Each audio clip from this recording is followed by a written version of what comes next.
So we built our first basic widget app that leads to this user interface. And before we'll dive deeper into that and make it a bit more pretty and of course work towards our final application goal for this section, I want to dive into another crucial Dart feature, which is extremely important and which you must understand in order to work with Flutter and Dart.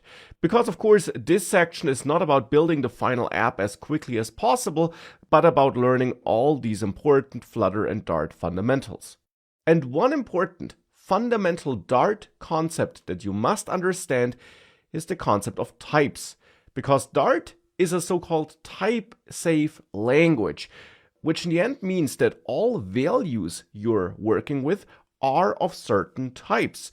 For example, this hello world text is a so-called string. If we had a number like 29 in our code, it would be of type int. Material app is of type material app.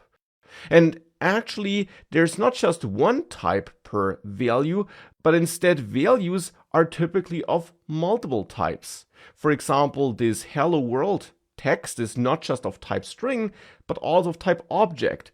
The number is not just of type int, but also of type num and of type object. And material app, for example, would be of type material app, but also widget and also object. So values can be of multiple types. As you see, for example, all values are at least of type object, and then they also have more specific types. And I'll get back to objects and what's that all about a little bit later. And those types are either built into Dart or provided by a third-party package or provided by you when creating your own types, which you typically do implicitly. And in our application here, we're also working with types in a lot of different places.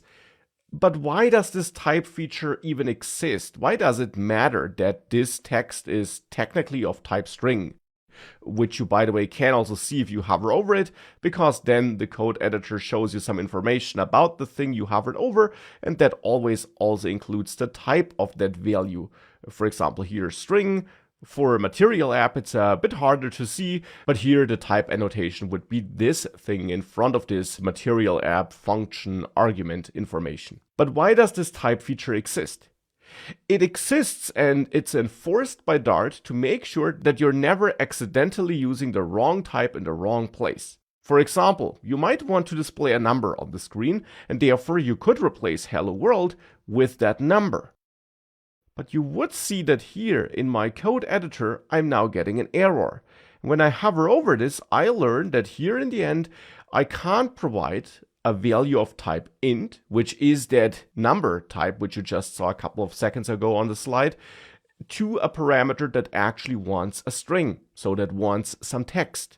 Put in other terms, the text widget internally, as it was defined by the Flutter team, only knows how to work with string input values, with text input values. It does not know how to work with numbers.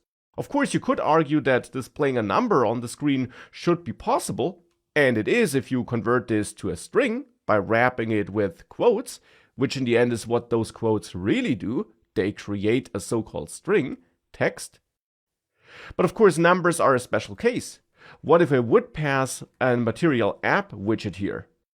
Now it might make more sense that text can't output this, because how should this material app widget, which is all about creating the frame for an application user interface, how should that be output on the screen, right?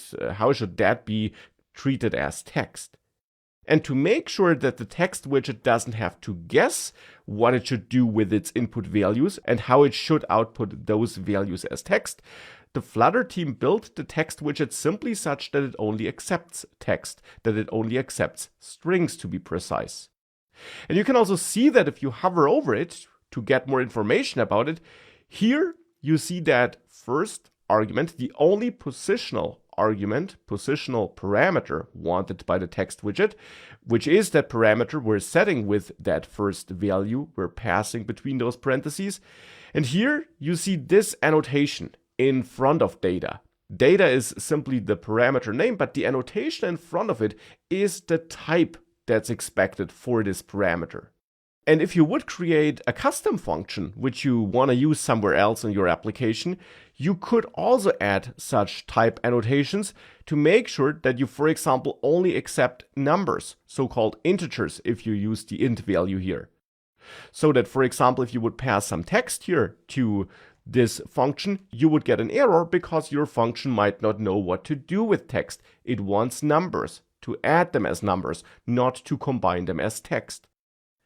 That's why this type feature exists. It's there to ensure that you as a developer can be clear about which kind of values you want to accept and which kind of values you don't want to accept.